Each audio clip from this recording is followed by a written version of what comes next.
En l'espace d'un mois, une décision unique a renversé les certitudes au Burkina Faso et ouvert une phase de tension politique rarement observée dans la région.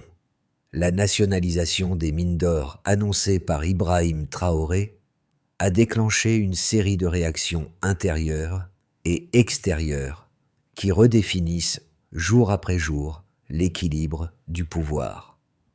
Dans ce contexte mouvant, chacun s'interroge sur la portée réelle de ce choix audacieux et sur les forces qu'il pourrait révéler ou fragiliser. Reste une question centrale. Jusqu'où cette rupture peut-elle transformer le pays et son avenir immédiat? L'annonce de la nationalisation a posé les bases d'une promesse plus vaste, celle d'un repositionnement stratégique du Burkina Faso, fondé sur une autonomie économique capable de réduire les dépendances héritées des anciennes puissances coloniales. Derrière cette ambition, l'enjeu essentiel repose sur un objectif clair: créer un cadre durable où les ressources nationales deviennent le moteur premier du développement, un levier de stabilité et un instrument de rééquilibrage politique. Mais cette trajectoire implique aussi un niveau de risque élevé, car chaque réforme bouscule des intérêts installés depuis des décennies et réactive des tensions internes qui n'ont jamais totalement disparu. Le pays se retrouve alors à un point où chaque décision produit des répercussions simultanées, tant dans les institutions que dans les relations extérieures, ouvrant une période d'incertitude méthodique dont personne ne peut encore mesurer la totalité des effets. Ce basculement rapide, bien qu'il crée un élan de soutien populaire, soulève une interrogation persistante. Les acquis actuels suffiront-ils à maintenir la cohésion dans un environnement aussi fragmenté? À peine un mois après l'annonce de la nationalisation, un détail souvent sous-estimé apparaît. La mesure a immédiatement réorienté près d'une partie significative des flux financiers internes, modifiant en profondeur la manière dont l'État structure ses priorités. Cette inflexion rapide, portée publiquement par Ibrahim Traoré, introduit un décalage inédit entre les attentes populaires et les calculs des acteurs institutionnels, créant un champ d'observation nouveau pour comprendre la dynamique actuelle du Burkina Faso. Dans le sillage de cette décision, plusieurs credos essentiels définissent la toile de fond. Le pays évolue depuis des décennies dans un cadre d'exploitation où les ressources minières, largement contrôlées par des entreprises étrangères, ont façonné la dépendance économique et nourri des tensions sociales persistantes. Les réformes enclenchées cherchent à rompre cette logique en replaçant l'État au centre des arbitrages. Un mouvement qui redonne au gouvernement une marge de manœuvre tout en révélant les lignes de fracture interne. Les soutiens populaires, alimentés par un discours de souveraineté déjà bien ancré avant l'arrivée de Traoré au pouvoir, constituent un socle visible. Mais ce socle reste fragile face aux résistances d'une partie de l'appareil administratif et militaire. Simultanément, l'environnement régional pèse lourd dans la compréhension des événements. Le Mali et le Niger, eux-mêmes engagés dans des stratégies de rupture face aux puissances occidentales, renforcent leur proximité avec Ouagadougou. Cette convergence d'intérêts crée un ensemble cohérent à l'échelle du Sahel, mais elle attire aussi une attention accrue de la communauté internationale, qui perçoit dans ces rapprochements une reconfiguration de l'équilibre stratégique.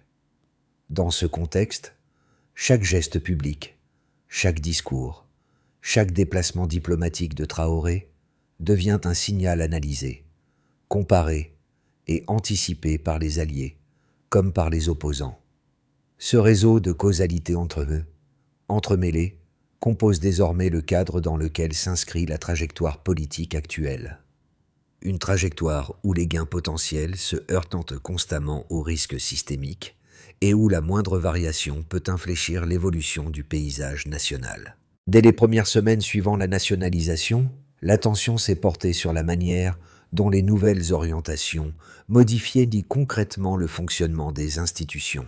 Les équipes techniques chargées de superviser la transition ont dû réévaluer, dans l'urgence, les mécanismes de gestion des sites miniers, ce qui a mis en lumière des zones de tension longtemps restées périphériques dans les débats publics. Un premier cas illustre cette bascule. Dans une région exploitée depuis des années par un opérateur étranger, les autorités locales ont observé une réorganisation soudaine des flux logistiques liés à la reprise de contrôle par l'État. Cette adaptation rapide a produit un effet immédiat. Les administrations régionales, jusque-là cantonnées à un rôle d'intermédiaire, ont dû assumer des responsabilités opérationnelles inhabituelles. Ce déplacement des responsabilités a révélé des compétences sous-estimées, mais aussi des fragilités profondes dans la coordination entre ministères. Un second cas concerne la chaîne de sécurité mobilisée autour des zones minières. Les ajustements internes imposés par la réforme ont obligé les unités déployées à revoir leurs protocoles, notamment dans la protection des infrastructures. Cette mise à l'épreuve, bien qu'elle ait renforcé la vigilance, a aussi exposé des divergences entre officiers quant à la manière d'appliquer les nouvelles directives, soulignant l'ampleur des rééquilibrages encore nécessaires. Ces signaux précoces, qu'ils proviennent de l'administration civile ou des forces de sécurité, convergent vers une même conclusion. Le changement engagé s'inscrit déjà dans la réalité quotidienne des institutions. Reste à savoir si cette dynamique sera suffisamment solide pour soutenir la suite des réformes essentielles. Avant la nationalisation, les rapports entre l'État et les sociétés étrangères suivaient un schéma routinier, concessions renouvelées, audits espacés, décisions économiques orientées par des accords dont les modalités restaient rarement visibles pour la population.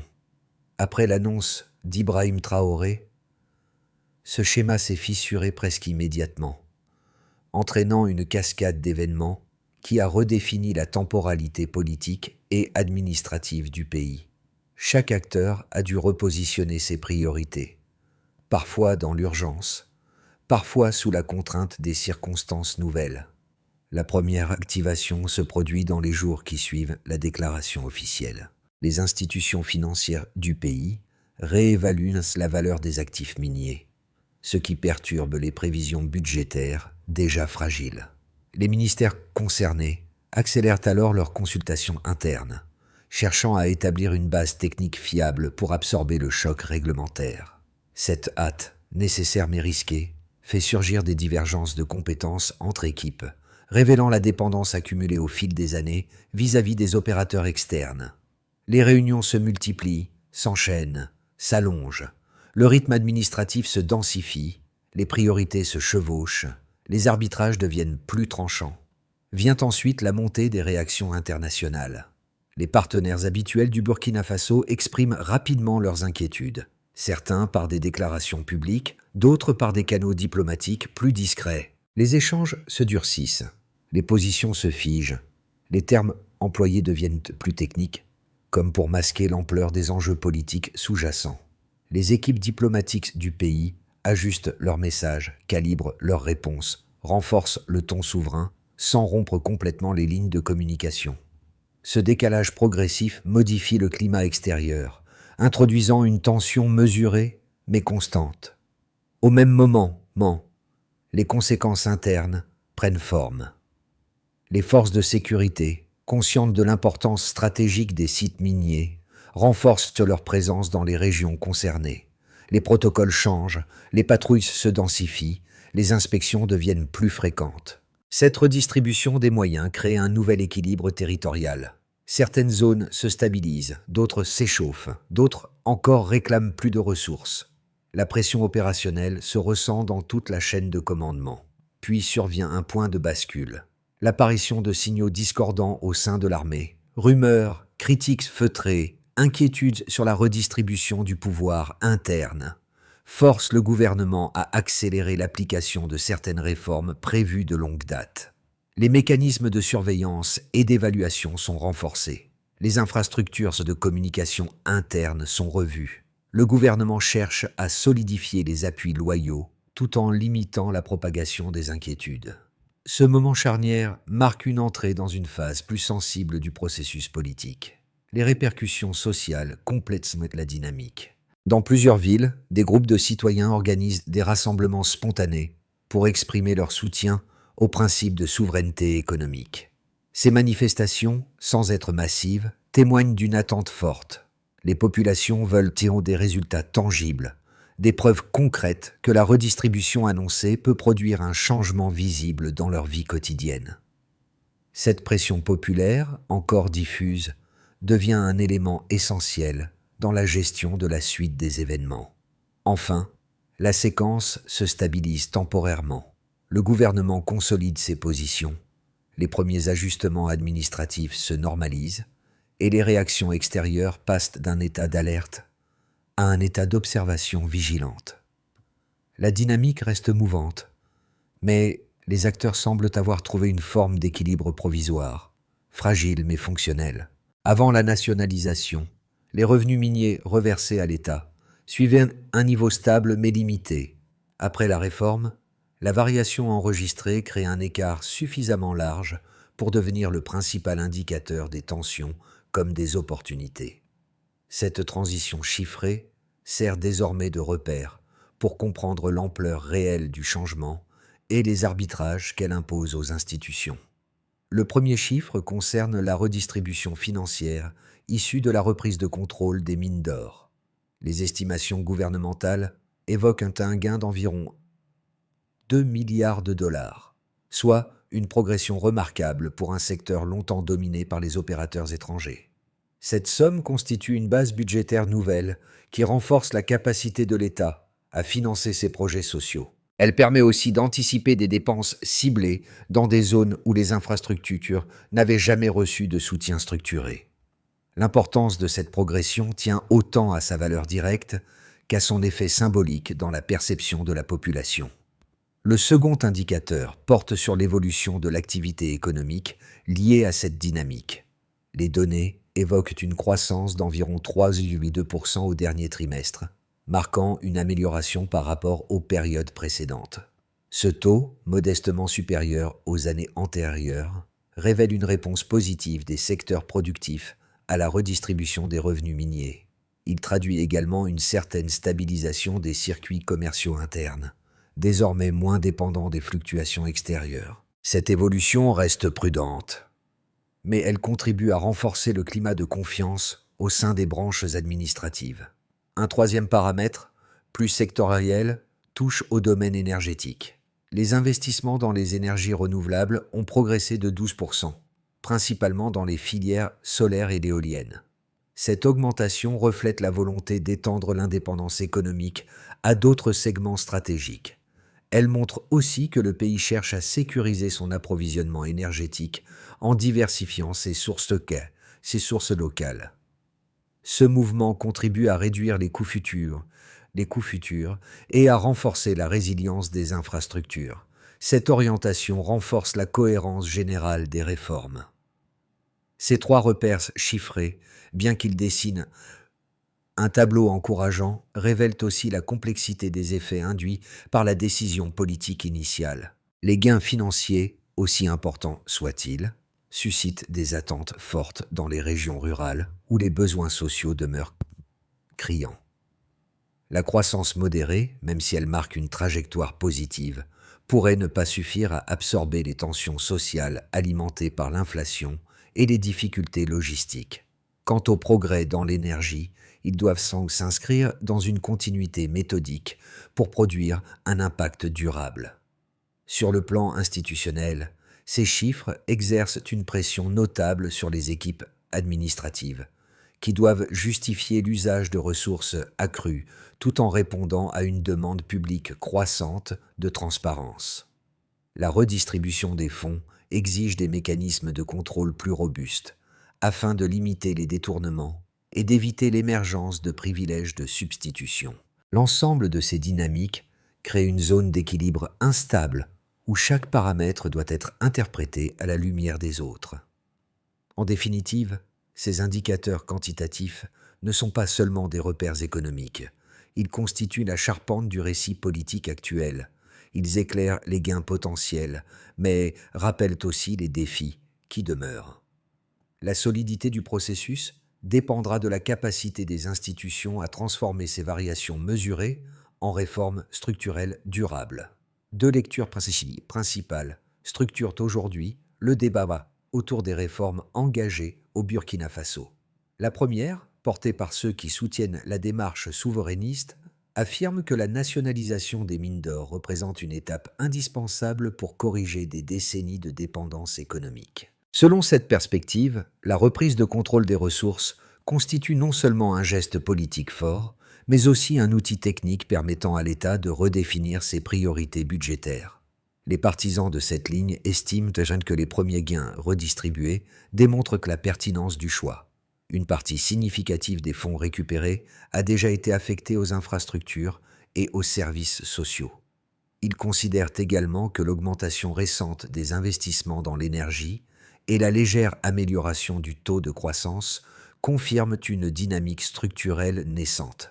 L'argument inverse, avancé par les milieux plus prudents, repose sur une analyse axée sur la continuité des risques.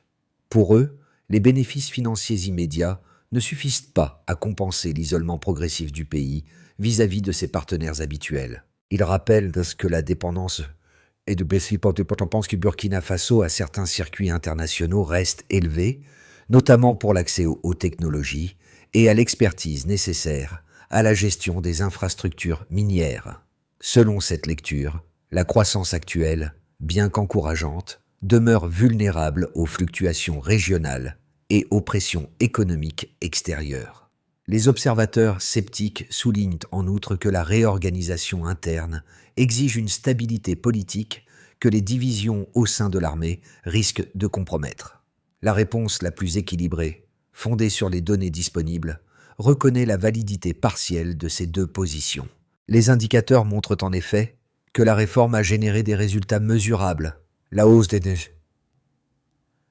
revenus extractifs, l'amélioration du taux de croissance et l'expansion des investissements énergétiques s'inscrivent dans des tendances vérifiables. Cependant, ces progrès coexistent avec des signaux de fragilité institutionnelle, notamment dans la gestion administrative des nouveaux flux financiers et dans les tensions internes latentes. L'interprétation raisonnable consiste donc à considérer la réforme comme une trajectoire ouverte, dont la réussite dépendra moins des annonces initiales que de la capacité du pays à maintenir une cohérence stratégique face aux risques cumulés. Une phrase a suffi. Au milieu des discussions diplomatiques, un échange tenu dans un cadre restreint a révélé une inquiétude jusque-là peu perceptible parmi certains conseillers, qui craignaient que les réactions extérieures ne se transforment en pression plus directe si les réformes perdaient leur cohérence interne. Cette appréhension, discrète mais réelle, a éclairé un pan moins visible du processus en cours, la nécessité de maintenir une articulation précise entre les décisions politiques et leur mise en œuvre opérationnelle. Dans cette séquence dense, la figure d'Ibrahim Traoré joue un rôle charnière. Sa présence constante dans les discussions internes, parfois remarquée seulement par des indices minimes, rappelle que la solidité de la trajectoire dépend aussi de la capacité du leadership à absorber les variations du contexte. Ce positionnement, ni ostentatoire, ni effacé, tranche avec les images habituelles associées aux périodes de transition rapide. Cette révélation intermédiaire ne tient pas à une rupture soudaine, mais à une prise de conscience progressive. Les alliances régionales, les ajustements administratifs et les ambitions économiques ne peuvent produire un effet durable qu'à condition d'être alignés, sans décalage entre intention et pratique. La suite du processus en sera profondément influencée. Les effets de la nationalisation se matérialisent désormais de manière différenciée selon les groupes concernés, chacun observant une transformation qui modifie ses attentes comme ses contraintes. Pour une grande partie de la population, la redistribution issue des revenus miniers s'est traduite par l'apparition de premiers chantiers sociaux dans des zones jusque-là marginalisées. L'amélioration de certaines routes secondaires, la rénovation d'écoles et les premiers équipements médicaux dans des régions rurales deviennent des signaux concrets d'un changement longtemps attendu. Ces avancées demeurent encore partielles, mais elles renforcent l'idée que les annonces officielles ne restent pas qu'au stade déclaratif. La perception populaire souvent influencés par la promesse d'un avenir plus stable, alimentent alors un élan de confiance que les enquêtes locales associent à un soutien croissant à la ligne défendue par Ibrahim Traoré. Les entreprises nationales, quant à elles, réagissent de manière plus nuancée. Certaines voient dans la réforme une opportunité pour développer leurs capacités internes, notamment dans les secteurs du transport, de la logistique et du traitement des matières premières. La diminution de la concurrence étrangère ouvre des marges d'expansion qui, pour plusieurs acteurs locaux, représentent une chance rare d'accéder à des marchés auparavant verrouillés. Cependant, d'autres structures économiques alertent sur les risques liés à l'instabilité réglementaire, craignant que l'absence de prévisibilité n'entrave les investissements à moyen terme. Ce climat hybride crée un environnement où les stratégies entrepreneuriales doivent constamment s'ajuster, oscillant entre prudence et recherche de nouveaux segments d'activité. Du côté des institutions publiques, l'impact est tout aussi significatif.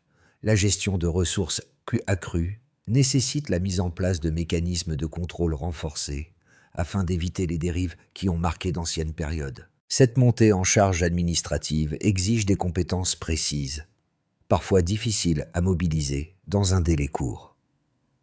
Les équipes techniques, sollicitées pour concevoir des dispositifs fiables, font face à une demande croissante de transparence. Ce besoin d'exemplarité transforme la structure même de la gouvernance, en accélérant l'apparition de nouvelles procédures internes. L'État doit donc non seulement absorber l'afflux de ressources, mais aussi réorganiser son fonctionnement pour répondre aux attentes croissantes de la société. Enfin, l'influence régionale se répercute sur l'ensemble du Sahel. Les rapprochements entre le Burkina Faso, le Mali et le Niger consolident une dynamique commune face aux pressions extérieures. Les échanges commerciaux, en hausse notable, favorisent l'expansion d'un réseau économique qui ambitionne de réduire la dépendance à l'égard des partenaires occidentaux. Cette orientation, relayée dans plusieurs analyses internationales sous les mots-clés. Les mots-clés Ibrahim Traoré Burkina Faso ou Burkina Faso News repositionnent le pays dans un cadre politique plus large. Elle crée également un espace d'observation où les décisions internes deviennent des repères pour d'autres États, cherchant à ajuster leur propre stratégie de souveraineté. Au total, les répercussions observées montrent une recomposition progressive du paysage national et régional, où chaque acteur réagit à un ensemble de transformations encore en cours de stabilisation. Si les tendances actuelles se prolongent sans rupture majeure, le Burkina Faso pourrait entrer dans une phase où la reconfiguration institutionnelle deviendra l'axe principal de la stabilité. Dans ce scénario de base, les revenus miniers consolidés alimenteraient progressivement les infrastructures essentielles, tandis que les administrations locales s'habitueraient aux nouveaux protocoles de gestion. Les relations régionales, déjà renforcées, continueraient de servir de tampon face aux pressions extérieures. Les entreprises nationales, encore prudentes, commenceraient à adapter leur chaîne de production pour tirer parti du marché interne élargi. Dans un tel contexte, l'environnement politique resterait exigeant mais maniable, à condition que les mécanismes internes de contrôle continuent à se structurer sans heurts. Ce scénario repose sur une dynamique lente où chaque avancée dépend du maintien d'une cohérence minimale entre décision et exécution. Un scénario optimiste verrait une accélération plus franche. Si les chantiers sociaux financés grâce aux revenus miniers montrent des résultats visibles dans les zones rurales, l'effet d'entraînement pourrait être plus large que prévu. L'amélioration des infrastructures permettrait aux entreprises nationales d'augmenter leur capacité logistique, renforçant leur présence dans plusieurs secteurs clés. Les alliances régionales stimuleraient de nouveaux partenariats énergétiques, soutenant l'essor des filières solaires et éoliennes déjà amorcées. Dans ce cadre, la cohésion militaire pourrait se stabiliser grâce à une redistribution plus claire des responsabilités internes, et les tensions latentes diminueraient progressivement. Les administrations gagneraient en efficacité, soutenues par un climat plus favorable aux réformes techniques. Cette trajectoire offrirait au pays un horizon où la souveraineté économique, longtemps évoquée, commencerait à prendre une forme durable. Le scénario le plus difficile, enfin, fait émerger une série de contraintes simultanées. Si les tensions internes s'intensifient, notamment dans les structures militaires ou administratives, la capacité de l'État à traduire les annonces en actions concrètes pourrait s'éroder. Les entreprises, confrontées à une incertitude réglementaire plus forte, ralentiraient leurs investissements, accentuant les fragilités économiques. Les pressions extérieures, déjà sensibles, pourraient alors se transformer en restrictions plus marquées, compliquant l'accès à certaines technologies ou services essentiels. Dans un tel contexte, la coordination entre ministères deviendrait un point critique, car toute discontinuité risquerait d'amplifier les déséquilibres existants. Ce scénario met en évidence la nécessité d'une articulation stricte entre les réformes techniques et la stabilité institutionnelle, condition indispensable pour éviter une dégradation plus lourde. Pour une partie notable de la jeunesse africaine, les transformations en cours au Burkina Faso représentent davantage qu'un simple ajustement institutionnel. Elles incarnent une tentative concrète de rompre avec des modèles longtemps considérés comme inamovibles. Les discours relayés à travers les médias régionaux montrent que cette génération suit avec attention chaque évolution, non par adhésion automatique, mais parce que ces décisions ouvrent un espace où l'action politique semble de nouveau capable de modifier le réel. Cette perception, encore en construction, oriente les discussions, les débats et les comparaisons avec d'autres contextes nationaux. La diaspora, de son côté, observe un mouvement plus structurel. Pour beaucoup de ressortissants vivant à l'étranger, les réformes actuelles soulèvent des interrogations sur la stabilité, mais elles rappellent aussi qu'un pays peut reconfigurer ses priorités lorsque ses institutions prennent des orientations plus autonomes. Les échanges entre communautés, souvent marqués par un mélange de prudence et d'optimisme mesuré, montrent que les décisions nationales résonnent bien au-delà des frontières, nourrissant des réflexions sur la souveraineté et le développement à long terme. Les observateurs internationaux, enfin, replacent ces transformations dans un cadre plus large. Les ajustements économiques, les réorganisations administratives et les recompositions régionales attirent l'attention non pas seulement pour leurs implications locales, mais pour ce qu'ils signalent sur l'évolution des rapports de force au Sahel. Les analyses mettent en évidence la nécessité de comprendre les réformes non comme un mouvement isolé, mais comme un processus interactif influencé par la région, par les institutions et par les attentes sociales ternes. Dans cet enchevêtrement de regards, une constante demeure, l'importance d'évaluer les changements en tenant compte de leur temporalité réelle. Pour les publics concernés, la capacité à suivre ces évolutions avec un regard critique, tout en préservant une ouverture envers les initiatives constructives, devient un levier essentiel pour accompagner cette phase délicate. Pour que les réformes engagées produisent un effet durable, un ensemble de mesures structurées doit être déployé avec une cohérence stricte entre les niveaux politiques, administratifs et opérationnels. Le premier axe implique une consolidation interne. Qui agit et comment? Les équipes ministérielles doivent établir un calendrier trimestriel fixant les priorités immédiates. Sécurisation des sites, supervision budgétaire, suivi technique et définir des indicateurs précis mesurant l'avancement. Ce pilotage centralisé, régulièrement réévalué, permettrait d'éviter les chevauchements de compétences observés au cours des premiers mois. Le second axe touche à la gouvernance économique. Les administrations financières devraient mettre en place un dispositif unifié de contrôle des revenus miniers, articulé autour de rapports mensuels vérifiés par une cellule indépendante. Cette étape vise à garantir que chaque montant redistribué corresponde à une affectation identifiable, limitant ainsi les déperditions et renforçant la transparence attendue par la population. L'objectif est d'installer un cadre méthodique capable de soutenir les secteurs prioritaires, infrastructures locales, agriculture, énergie, tout en s'adaptant aux aléas économiques. Le troisième axe concerne la stabilisation institutionnelle, essentielle dans un contexte où les tensions internes persistent.